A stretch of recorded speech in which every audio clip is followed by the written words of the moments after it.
ఈ రాష్ట్రంలో 14 సంవత్సరాలు ముఖ్యమంత్రిగా పనిచేశాను. 15 సంవత్సరాలు అపోజిషన్ లీడర్గా పనిచేశాను. ప్రజలు నన్ను గౌరవించారు. ఎవరికి మనం గౌరవించారంటే నా జీవితానికి సార్థకత అయ్యిందని చెప్పి మీ అందరికీ తెలియజేస్తున్నా. అలాంటి నన్ను ఎన్ని అవమానాలు చేశారో చూశారా? అసెంబ్లీలో కుటుంబ సభ్యుల్ని విమర్శిస్తారు. పవన్ కళ్యాణ్ గారిని ఏంటంత చులకనా పవన్ కళ్యాణ్ అంటే నీకు? అంటే లెక్కలేనితనం, విచ్చలవిడితనం, నన్ను ఎవడేం చేస్తారని గర్వం, అహంకారం. ఆ అహంకారం దిగాలంటే అది మీ చేతల్లో ఉంది. ఇలాంటి వ్యక్తి రాజకీయాలకే పనికి రాడు. చిత్తుగా ఓడించి శాశ్వతంగా సెలవు ఇప్పించాలి. ఏదో మీరు అనుకుంటున్నారు నా కోసం చెప్తున్నానని. నాకేం ముఖ్యమంత్రి పదవి కావాలనా? నేను చూడనే పదవా ఇది? పవన్ కళ్యాణ్కి పదవి కావాలనా? సినిమాలో ఒక సినిమా యాక్ట్ చేసుకుంటే బ్రహ్మాండమైన డబ్బులు వస్తాయి. అడుగడుగు నీరాజనాలు పడతారు. అలాంటి వ్యక్తి వచ్చి ఊరూరింత కష్టపడాలనా? దేనికోసమే కష్టపడుతున్నాం? మీకోసరం. ఈ రాష్ట్రం గెలవాలి, నిలవాలి, ప్రజలు గెలవాలి, మీ భవిష్యత్తు బంగారు భవిష్యత్తు కావాలి, మీ పిల్లల జీవితాలు బాగుండాలనే ఆలోచనతో మేము కలిశామని చెప్పి నేను మీకు తెలియజేస్తున్నా. అందుకే నేను అడుగుతున్నా, ఈ ఆంధ్ర ప్యారిస్ రాష్ట్రానికి అందరికంటే తెలివైన ఉండే ప్రదేశం ఇది. మీ తెలివిని ఉపయోగించండి, చైతన్యవంతుల కండి. ఒకరు 10 మందికి చెప్పండి. ఇప్పుడు అడుగుతున్నా, మీ అందరి దగ్గర సెల్ ఫోన్లు ఉన్నాయి కదా, అందరూ 1 నిమిషం లైట్ ఆన్ చేయండి, టార్చ్ ఆన్ చేయండి. అందరూ లైట్లు ఆన్ చేయాలి. 1 నిమిషంలో అయిపోవాలి. అందరూ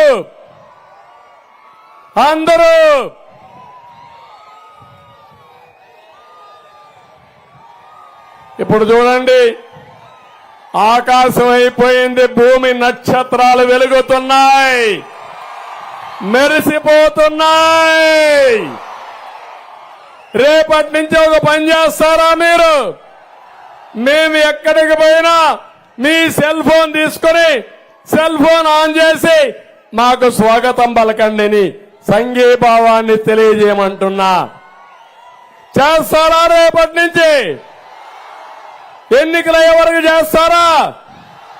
నాకే కాదు, జనసేన బీజేపీ నాయకులు ఎవరు వచ్చినా, అభ్యర్థులు ఏ ఊరికి వచ్చినా సాయంత్రం మీకు కనపడిస్తే మీరు ఓకే చెప్తూ సిగ్నల్ ఇవ్వాలి.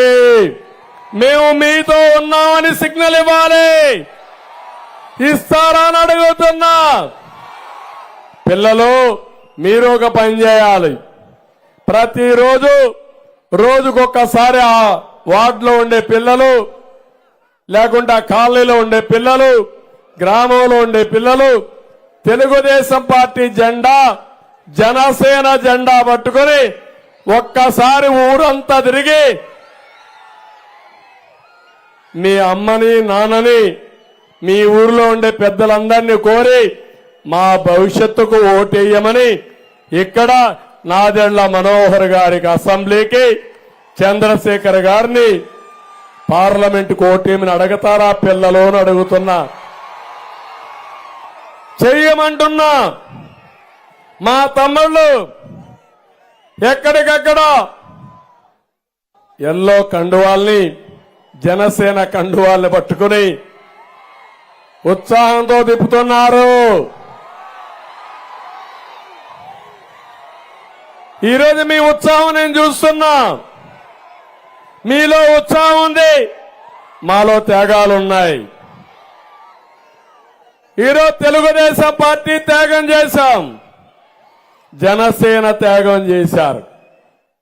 జనసేన పార్టీకి చాలా సీట్లలో పోటీ చేసే అభ్యర్థులున్నా పవన్ కళ్యాణ్ గారు ఒకటే చెప్పారు, ఈ రాష్ట్రానికి అవసరమైన సమయం వైసీపీ అనే పార్టీ ఉండకుండా ఓడించాలి, వైసీపీ విముక్త రాష్ట్రం కావాలి,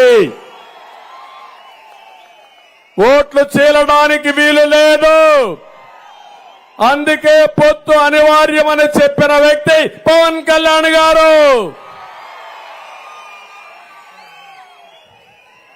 అదే సీన్ చూస్తున్న, రెండు చేతులుంటే ఒక చేతిలో జనసేన జెండా, ఒక చేతిలో తెలుగుదేశం జెండా. అది ఈరోజు సీన్ అంతా.